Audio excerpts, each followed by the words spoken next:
All right. Hey, everyone. Welcome back. If you're prepping for the UPSC, current affairs are like everything, right? Yeah, especially for mains and prelims. Totally. So we're diving deep today. Into something pretty interesting, actually. It is, yeah. India-Sri Lanka relations, specifically the Jaffna Cultural Center. They renamed it, right? They did. And it might seem small, but trust me, this one little event. Oh, it opens up so much. History, challenges, all of it. Exactly. It's way more than just a name change. Like, think Pandora's box. Perfect analogy. And today's deep dive, straight from the Hindu. Some great insights in there. So UPSC folks, listen up. This is a big one.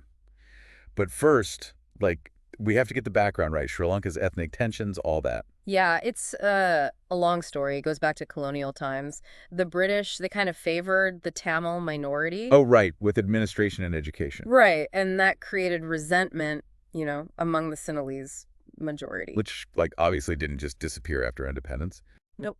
And then policies like the Sinhala Only Act in '56, that marginalized the Tamil language even more. Adding fuel to the fire. Exactly. And then you have state-sponsored colonization of areas where, Tamils were the majority. Tensions just kept escalating. Eventually, it led to the LTTE. The Liberation Tigers of Tamil Eelam. Yeah, and the Civil War. Decades of it.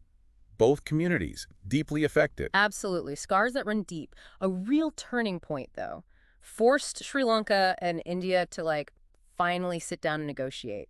Which resulted in? The Indo-Sri Lankan Accord of '87 and the 13th Amendment. To the Sri Lankan Constitution, right? Yep. Meant to give some power to the provinces, give Tamil areas a chance at autonomy. But there's a but here, isn't there? It's been a tough road. Okay, so this is where it gets really interesting for our listeners. The 13th Amendment, right. Big promises, but putting it into practice, not so easy.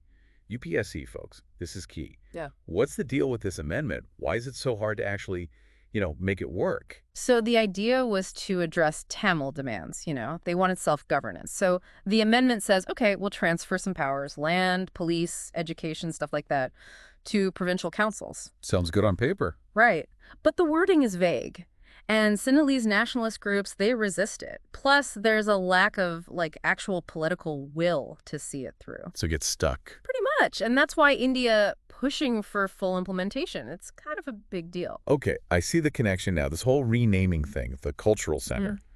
Is India trying to, smooth things over with Tamils? Maybe. It could be seen as, a gesture of goodwill. While also pushing Sri Lanka to, finally deal with the 13th Amendment. Could be. But is it genuine reconciliation or just, symbolic? That's the question. Right, good point. Okay, let's shift gears a bit. What are the, core issues still causing tension? Well, political representation, for one.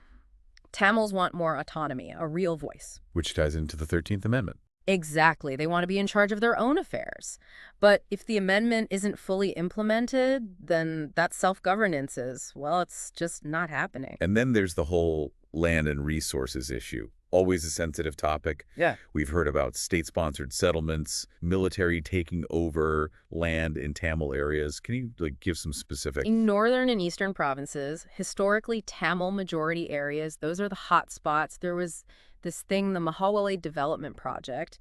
Huge irrigation schemes, resettlement, Oh, right. I remember reading about that. Yeah, so it caused these demographic shifts that a lot of Tamils see as, intentional. Intentional marginalization. Exactly. And then you add in the military presence that's still there. It creates this feeling of, being pushed out, dispossessed. Yeah, that's bound to cause resentment. Big time. So how do we fix this? The article mentions some solutions. Obviously, implementing the 13th Amendment fully. That's a big one. But what else?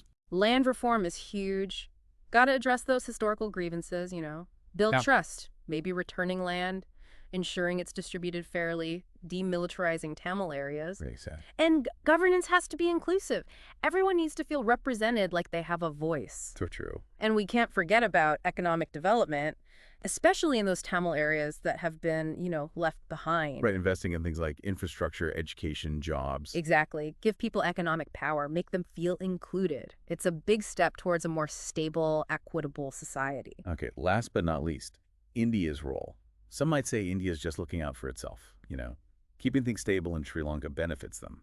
But is it more than that? It's complicated. India definitely has strategic and economic interests there. But there's also a moral obligation. Tamils in Sri Lanka and India, they have historical and cultural ties, right?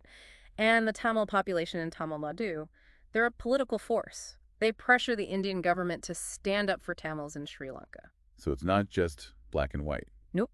Lots of layers. Well, UPSC listeners, we've covered a lot.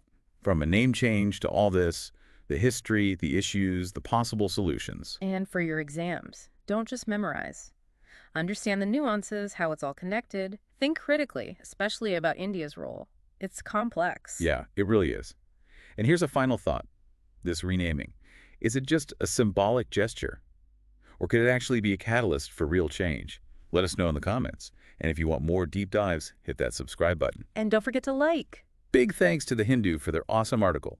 Until next time, happy studying and best of luck with your UPSC journey. See you guys next time.